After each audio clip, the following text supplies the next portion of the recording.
견리망의 이로움을 쫓느라 의로움을 잊은 한 해. 교수들이 꼽은 올해의 사자성어입니다. 도둑이 도리어 매를 든다는 적반하장과 무능한 사람이 재능 있는 척한다는 의미로 쓰이는 나무충수가 뒤를 이었습니다. 한국 사회 전반, 특히 현 정부에 대한 매서운 비판을 네 글자 성어로 대신한 셈이라는 여론이 많습니다. 특히 정치, 정책, 외교 등 공적인 영역마저 사익 추구에 잠식당한 상황을 짚은 것이라 언론은 평가하고 있습니다.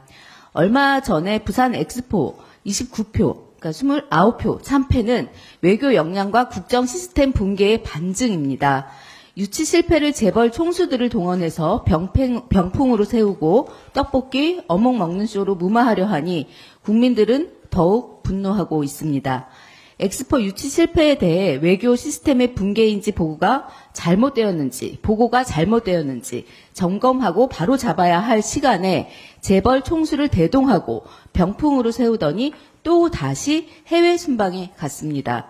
윤석열 대통령 눈에는 대한민국에서 해야 할 일, 할 수 있는 일은 없어 보이는 걸까요? 물론 국가 원수의 정상 외교는 필요합니다. 그럼에도 할 일은 하면서 다니라고 말씀드리고 싶습니다.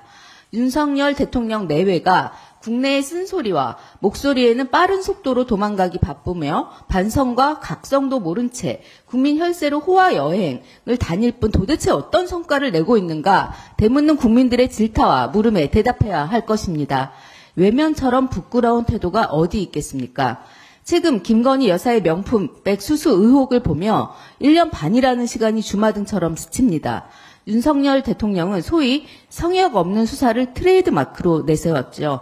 그러나 김건희 여사의 도이치모터스 관련 주가 조작 사건과 대장동 50억 클럽 의혹 등에 대한 조사는 대답 없는 메아리가 되었습니다. 그에 비해 수많은 압수수색과 검찰 소환 조사 등 야당 탄압, 언론 탄압에 몰두했습니다. 지금도 마찬가지고요. 윤석열 정부는 자기 편과 자기 편이 아닌 자를 잔인하게 구분한 정권으로 역사에 남을 작정인가 봅니다. 충고합니다.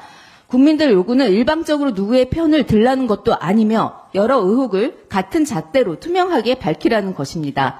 쌍특검에 대한 거부권 행사에 대한 언론도 긍정 20, 부정 70입니다. 부정이 압도적입니다. 이토록 자기 마음대로인 정권이 2023년 대한민국에 갑자기 튀어나와서 굴욕 외교, 사회적 참사 모르쇠, 방송 장악, 검찰 수사, 노동자 탄압, 예술 검열, 부자 감세, 지원 삭감 등을 마구잡이로 하고 있으니 국민들은 행복할 수 없습니다.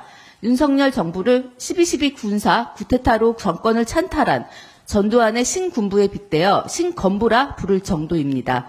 이미 오래전 검찰 독재 공화국이 되었다고 해도 변명의 여지가 없습니다. 윤석열 대통령님 어디까지 가실 작정입니까?